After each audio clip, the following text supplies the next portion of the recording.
Hello and welcome back to Inside the Tank. I'm your host, Tyler Rains, along with my co-host, Alex Fortadall. And this is the first episode of the new year. So everybody tuning in, if you're new, if you're coming back, Happy New Year and welcome to the show. Alex, we got a lot of hockey to talk about. 4 games before the new year, plus the 3 that are coming up this week.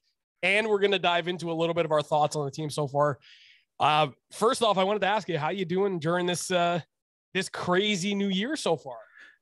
Well, it's great to be back with you. It's great to be talking Steelhead hockey with you as always. Yeah, I'm pretty fine. I'm doing fine. I'm just excited to talk about their last 4 games, talk about what's going on, because some pretty exciting stuff. Because as we're recording this now, a ton of trades have been made. The OHL trade deadline is coming up at the time of recording this in 4 days, right? So a lot of overall OHL action happening. But in terms of the Steelheads, a lot of fun stuff happening, so I'm ready to dive in. So it's definitely going to be really exciting. And by the way, if you hear me a little bit nasally, I apologize for that. I'm getting over a little bit of a cold, so that's why the episode is a little bit late. It's not COVID. It's not COVID. It's He's not fine. COVID, luckily. It's just a flu. It's flu season. We were gonna record on Monday and then have the episode up for Monday morning, but because I literally didn't have any voice left, we had to delay it until today. Which, by the way, there is a game tonight against Sudbury. Roman Basrin's back after being on COVID protocol, so we're gonna talk about that. Yeah. But first things first, let's get into the recap. So first game was against the Hamilton Bulldogs. Was a pretty big dominant 4-1 win. And James Hardy ended up having 2 goals. Owen Beck had 2 assists that game. It was the perfect all-around defensive game. Can I just remind people, James Hardy went undrafted 2 years in a row, and Owen Beck was a 2nd-round pick. Just saying. And he's contending for Rookie of the Year right now. At least in the point race, at least in terms of points. And James Hardy, who is a top 3 goal scorer in terms of goals so far this year, and realistically could easily by the end of the season be the best goal scorer in terms of actual goals by the end of the season. And just a personal thought about that Hamilton game, just go back to the first half, because we're now in the second half of the season, and their first game against Hamilton was brooding, man. They were absolutely brooding against Mississauga. They were physically pressuring them from all points of the ice. They were capitalizing on their shots, and not necessarily in terms of goals, but just the quality of their shots. The quality of their scoring chances were really well done. But now, listen, they only scored 1 goal in their own barn, right? I believe that was that I think it was an away game, right, for Mississauga. Yeah, it was an away game, yeah. Exactly, right? So, and First Ontario Place Center?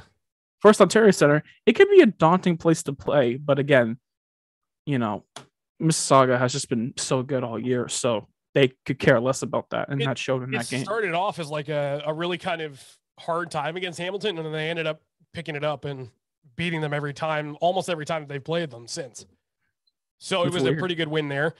That win put them at 2nd place in the Eastern Conference overall.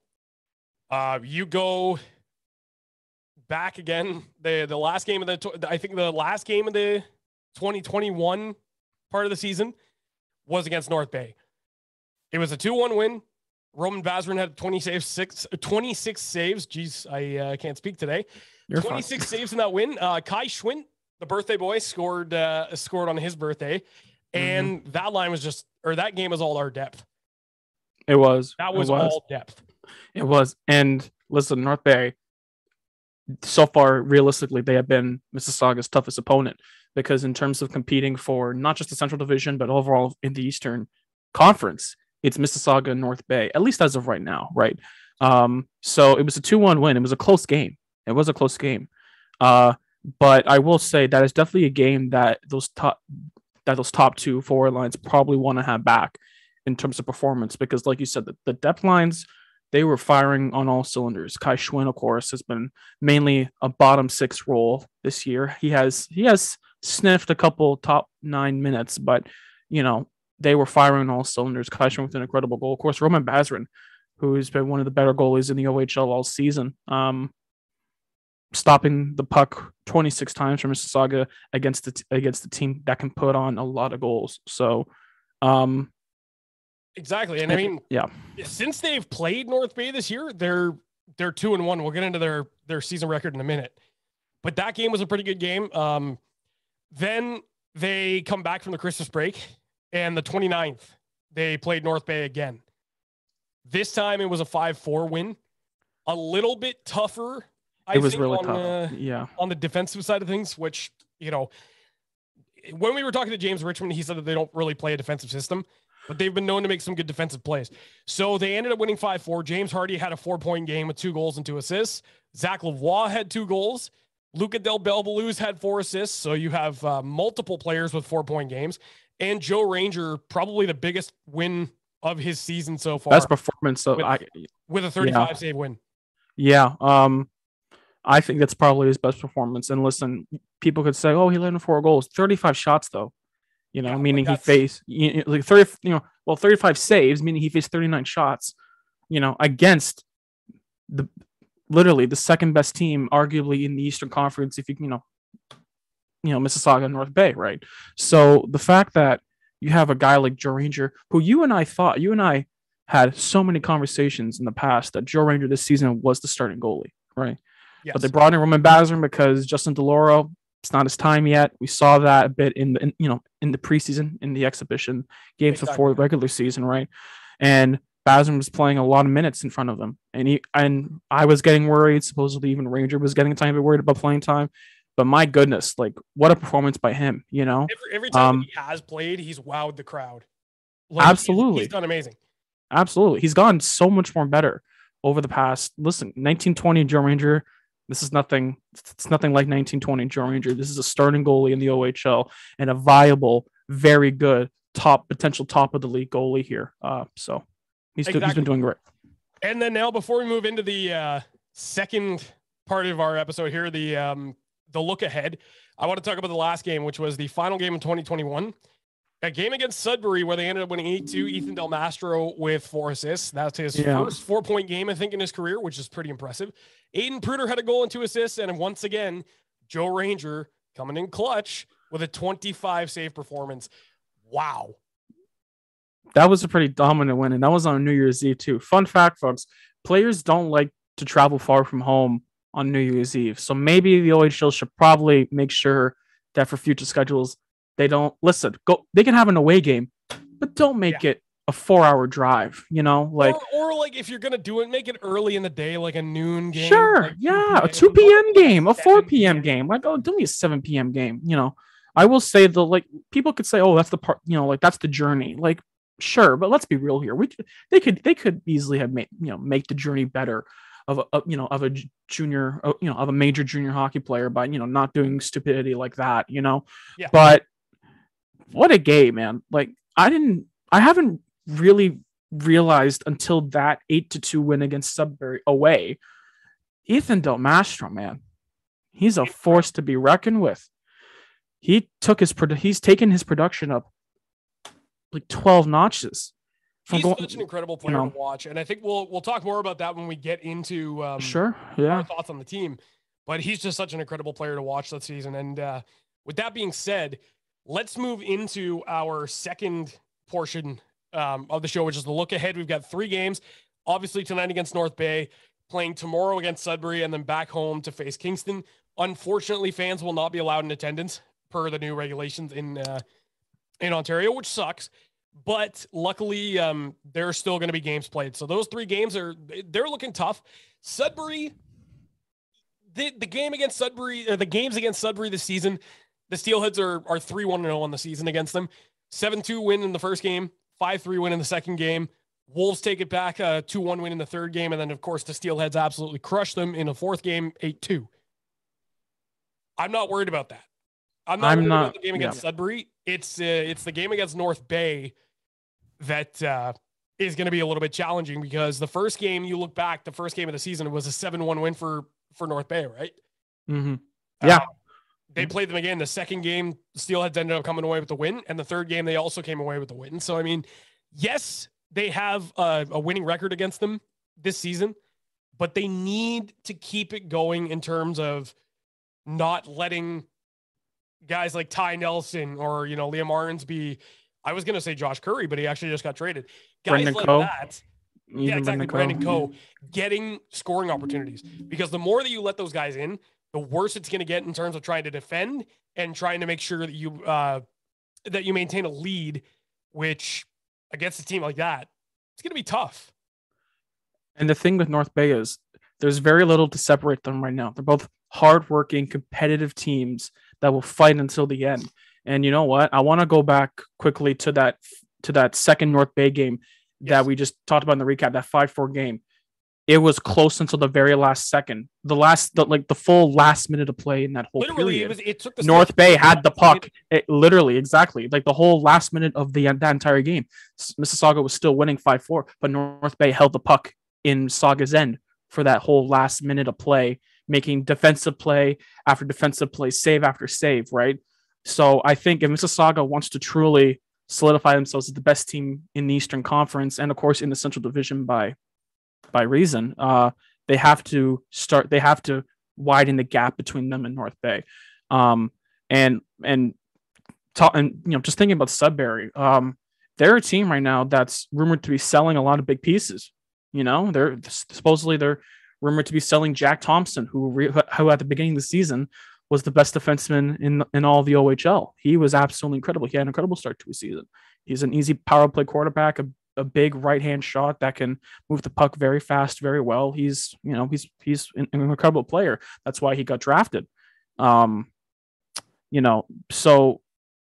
they're obviously going down. I think it's fair to say maybe, in a rebuilding phase. They have a good group of young players to build around. So anytime Mississauga faces them, I wouldn't necessarily be worried about that.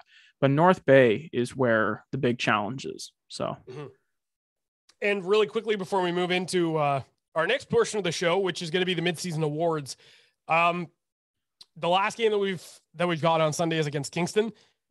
This is where the Steelheads have struggled because they're 1-2-2, right? 1 win, 2 regulation losses, and then 2 overtime losses or in a shootout. First game that they played against Kingston won 7-2. The Steelheads take the second game 3-2 in overtime. Kingston wins the next 3 in a shootout and a regulation. That's going to be a little bit worrying, especially because Shane Wright is back now from Team Canada after the juniors. They've got Zayd Wisdom back. They've got Martin Kromiak back. This team's going to be a force to be reckoned with. But as long as it's like we said, as long as they can maintain that offensive skill, then they're good to go. Yeah. So I think it's going to be a tough game, but it's going to be worth it to say the very least. And listen, in terms of Mississauga facing Kingston, they have shut down Shane Wright before in the past. They have successfully shut him down to where he's either had maybe 1 or 2 points against them, but most of the time it's only 1 or no points at all when it comes to Shane Wright's offensive production against Mississauga. So they know how to cover him well. But listen, Zayd Wisdom, my oh my, he is such an incredible player. That's why he's been in the AHL for so long now, right? And that's why he's only just now coming back. So he's a oh man, I'm trying to find the phrase. He's a thorn in the plans of Mississauga's defensive game against Kingston. So but listen, as long as they can tackle Shane Wright and cover Shane Wright, I think they'll be fine.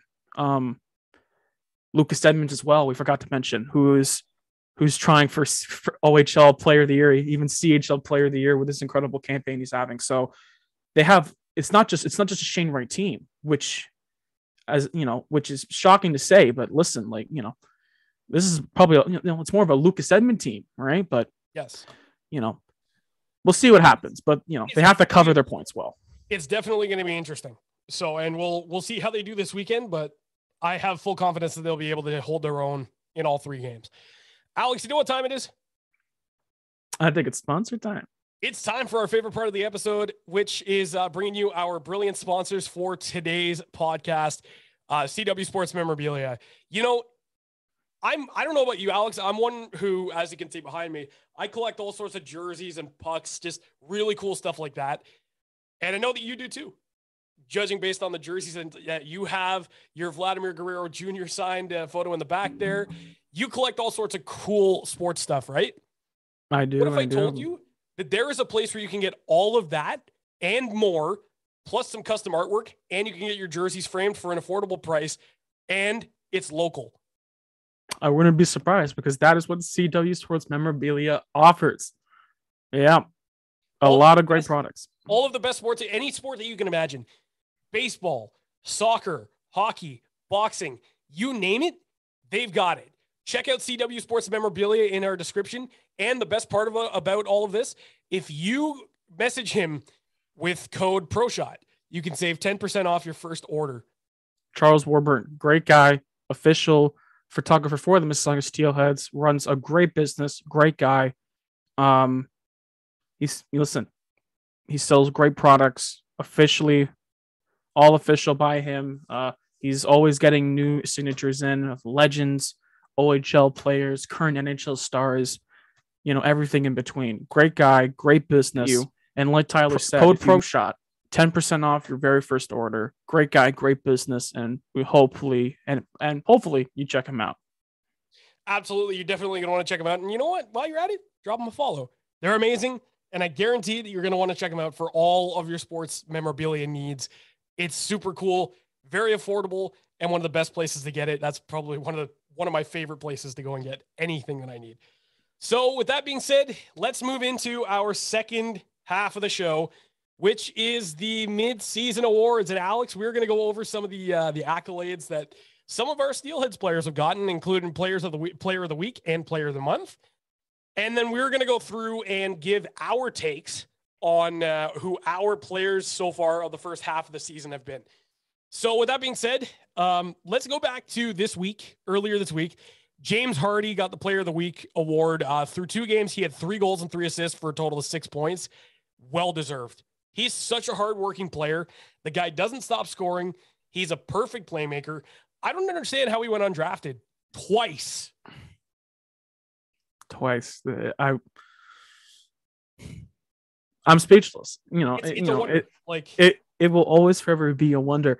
But listen, the Maple Leafs are taking a notice of him. He's been, he was with the Marlies for a bit, during the off season, right? So, the OHL off season at least. So at least he's getting some recognition, of course, by one of the top franchises in the NHL. But my goodness, 2 games, those are probably the best 2 games he's played. Like the consistency of his game is absolutely incredible, because when we saw him in 1920, his first half, it was a bit slow. Second half, him and the whole team absolutely picked it up. He was on pay. He would have gone 40 goals if the season wasn't canceled due to the pandemic. And right now, March of 2020. Exactly. And I mean, he's on pace for a better season than he had in 1920. If he keeps this up, let's say that he goes the rest of the season with, 2 goals a game. He's on pace for 68 goals. He's on pace for 68 goals. Yeah. Almost a goal per game, which is amazing. Do I think he's going to hit it? I think he's going to hit around 50, maybe 60. He'll get 40 guaranteed. And he's just one of the greatest. I'm going to say it. And I don't care if anybody thinks I'm biased for this. He's one of the greatest goal scorers that I've seen on this team in history.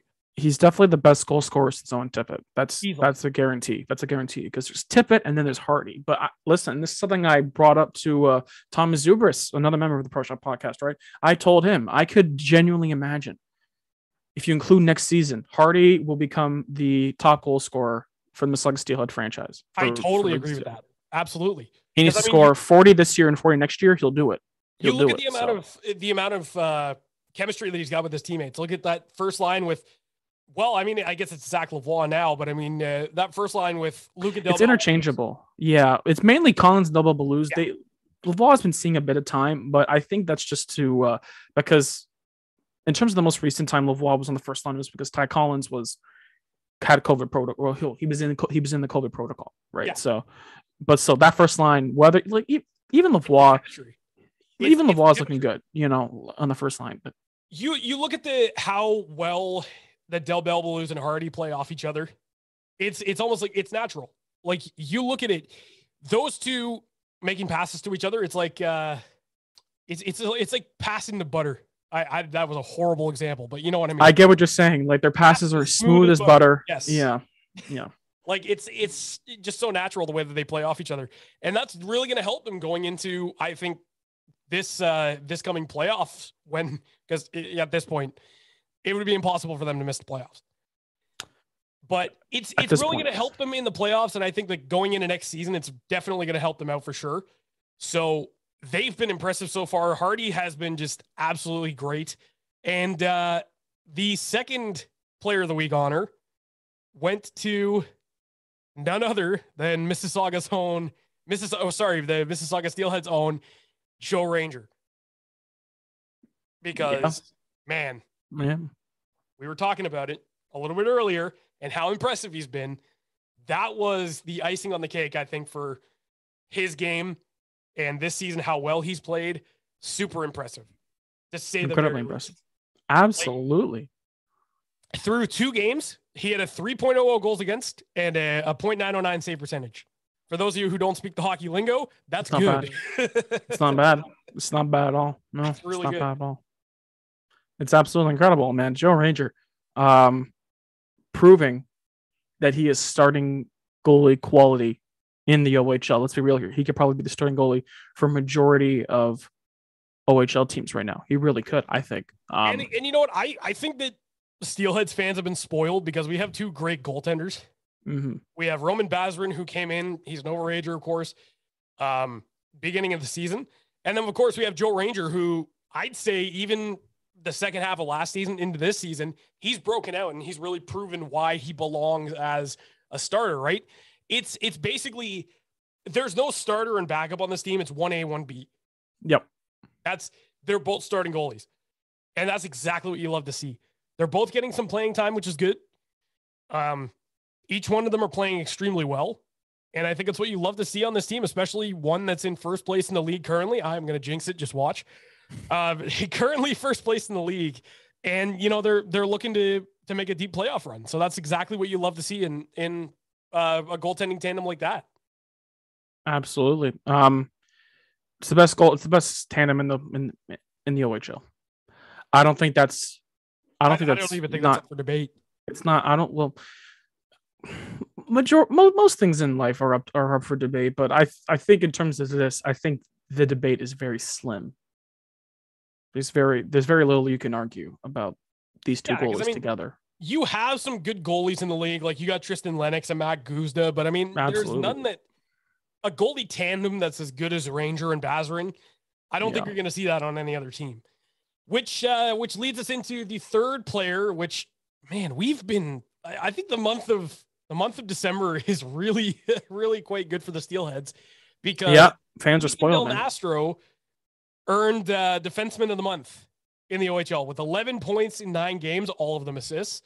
He's on fire. This team is too good. How is this possible? I have absolutely no idea. Going into the season, you and I were talking about this. We weren't even sure if they were going to be in a playoff conversation. Now they're first place in the league. Look at this. Look at how far they've gotten. And they're captained by a man who might finish the season with a point per game. I don't know. You know, in my opinion, one of the best leaders that I've seen. Because you look at his rookie season in 1920 and how much of a personality he was in that locker room compared to this season and how much he's really stepped up as a leader. He is a great leader for this team. And you have a leadership group that consists of Ethan Del Mastro, James Hardy, Ulla Bjorvik-Holm, right? Who are all good leaders when it comes to experience as heck.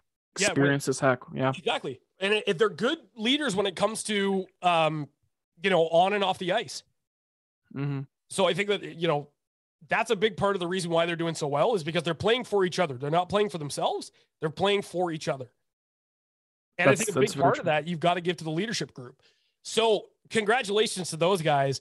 And I think that if I had to crown the players of the month, forwards, defensemen, and goaltenders, I wouldn't change a thing. I think just keep those the same through the first half. You know what? I have no issue with you saying that. I would change one thing though.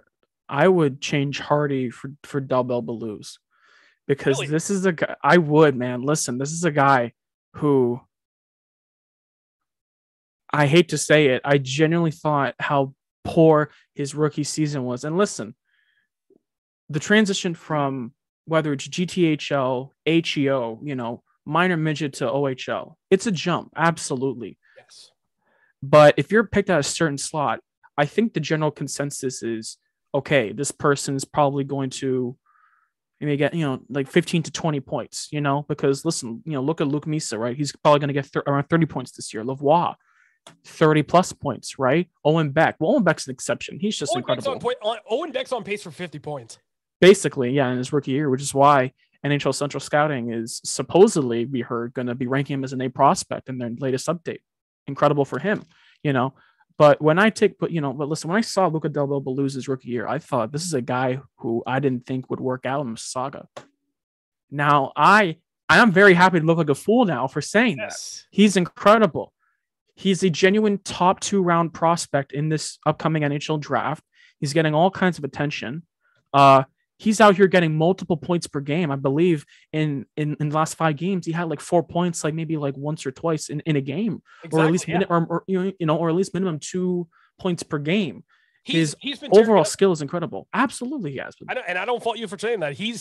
You look at last year and he didn't look comfortable. You look at this season compared to how he played last year. Pretty safe to say that it's a lot better. Yep. He is the textbook definition of what comfortable looks like when you have the puck on your stick. How many times has he gone tape to tape? Not even, he's done 2 end-to-end goals with the puck. He's traveled the puck end-to-end multiple times. Like, is there a point where we could just start calling him a wizard? Well, sure, you might as well. It's up to you. You go for it, He's got to be one of my favorite playmakers, I think. Because breakout of the year right here. Honestly, breakout. The guy can basically create a play out of nothing. I'm not saying that he's like Shane Wright caliber, but he can make a play out of like a nothing. Nah, like his overall skill is high. His shot is very elastic too. It's kind of like if you pull an elastic band and it just goes, like. It's like when you're good shot. Doing archery, right? Sure. You have the perfect shot lined up and you get that bullseye. That's what Luca Del Bello's shot looks like. Yeah. That's what James Hardy's shot looks like. Like this team, I feel like I feel like it's Christmas morning again. Mm-hmm. Because I'm excited. I'm excited for what the rest of the season has to bring. I'm excited for what playoffs can bring. And it's going to be very, very, very exciting to see how they fare coming up in the next 3 games.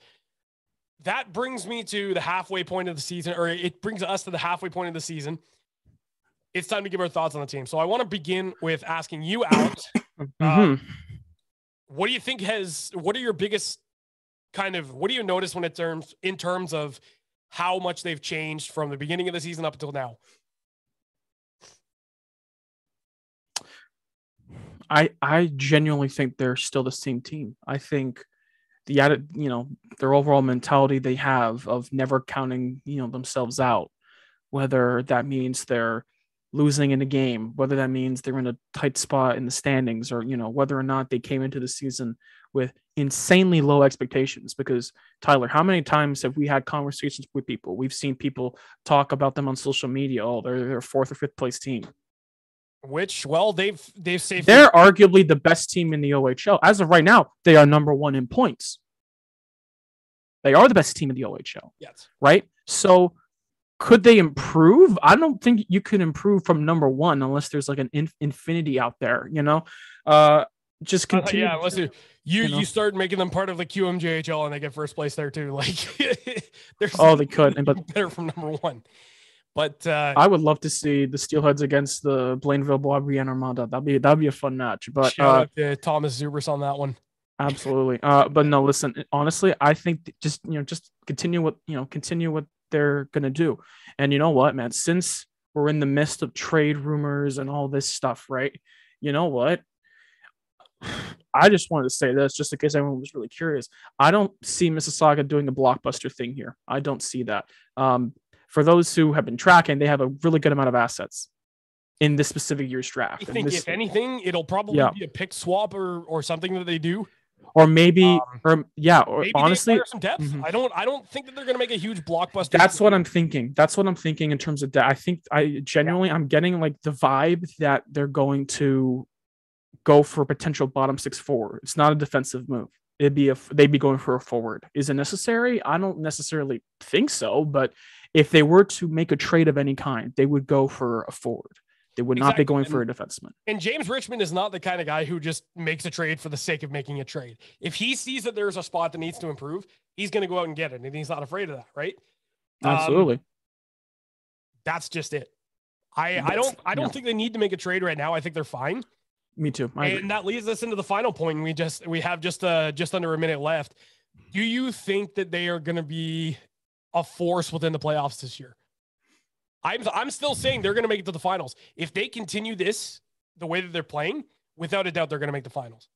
I agree. And I think it's only fair to think, I think it's a pretty fair assumption to say that you take, for example, a top 2 team or a top 1 team in let's just use the NHL, for example. You take, a top 2 team in the NHL, you put them in a playoff environment, their game intensifies by 10. Everything is more intense at the playoffs, Tyler, right? Every face-off matters more. Every shot matters more. Everything has to be more, everything has to be executed with a bit more oomph to it, right? So if I see this team in a playoff manner, in a playoff game, playoff setting, whatever, I would be terrified to see, I would be terrified to face them. I genuinely would. They could go really far. I agree. They could go really far. I just want to bring this up because I just found this on Twitter. OHL Insiders is reporting in. You know how skeptical I am sometimes. So I was talking about Ethan Cardwell, and it's funny enough that we didn't bring up that, or we just brought up that you don't think they were going to bring a blockbuster move in. Supposedly, the Spitfires and the Steelheads are potential suitors for Ethan Cardwell. I would be okay with that. The only question is, what do you give up? Because you don't want to give up a boatload of picks from this draft. As you can tell, I'm really surprised because Mississauga, according to a source of yours, right, were looking at Ethan Cardwell last year. You know what? That's right. Because I remember last year I had somebody who was involved with the organization. He was a reporter that told me that they were looking at potential fits, and one of the possibilities they explored was Ethan Cardwell. So that's pretty interesting to see here that they might be in on him. Now, of course, I'm taking this with a grain of salt because until I completely hear that this is like, oh, hey, they're actually going after him, it's just speculation, right? But yeah, he has called a few trades that have happened. No, he absolutely could. Personally, in my opinion, I trust OHL Insider. To each their own, of course, right? But listen, that is a potential. I think that's a good fit. I do know that at least last year his price was high. They wanted a 2nd round pick and a prospect. Was that a range or something? It was a 2nd round pick, a roster player, and a prospect. And he's been drafted since then, so I would imagine that the price has either stayed the same or has gone up. Given how well he's played this year, I think that it could go up. But the question is, what are they going to ask for? And, it's the Barry Colt fire sale, so you never know what's going to happen, right? They are, yeah. I have absolutely no idea why they're selling off. They're selling off people now, yeah. So it's crazy. That's insane. This is what I'll say. If Mississauga can get Ethan Cardwell, do it. Yes. But you don't necessarily have to go out. I don't like the cost. Well, no, that's absolutely true. But if the cost is high, don't do it. Yeah, you really have, or if you're gonna do it, try and trade as little picks from this year's draft as possible. Absolutely, trade a 2nd in 2025. Do whatever the heck you want. Something like that. But what convenient timing? Absolutely. What convenient timing that we find this out. Like we just finished saying that, like, hey, we don't think they're going to make a blockbuster move. And then, of course, we get the speculation that the Steelheads could be. That's blockbuster-esque. It's hovering around there. Sure. We can classify it as a blockbuster because he's one of the best players in the league. Sure. Absolutely. I'll look into it. And I'll see what I can find about that. I want to leave our viewer with a question here. And I think that question is, if you were the general manager of the Steelheads, given the fact that the trade deadline is coming up, do you think that this team is completely fine? Or would you make a trade to bring in a big superstar like Ethan Cardwell or maybe some depth as well? Let us know in the comments. Comment it down below what you would do if you were James Richmond, if you decided that you were going to make some deadline moves, what you would do if you were in his shoes. Thank you very much for watching. It has been very fun talking about the first half of the season, going into the second half, and I think it's going to be a really exciting time for the Steelheads. Alex, thank you very much again for sitting down and talking to me. As always, it's been fun. So thanks again. If you are new here and you haven't subscribed to us yet, don't forget to hit that big subscribe button, hit the bell notification for all future content, and follow us on our social medias below. Thank you very much for watching, and we'll see you in the next one.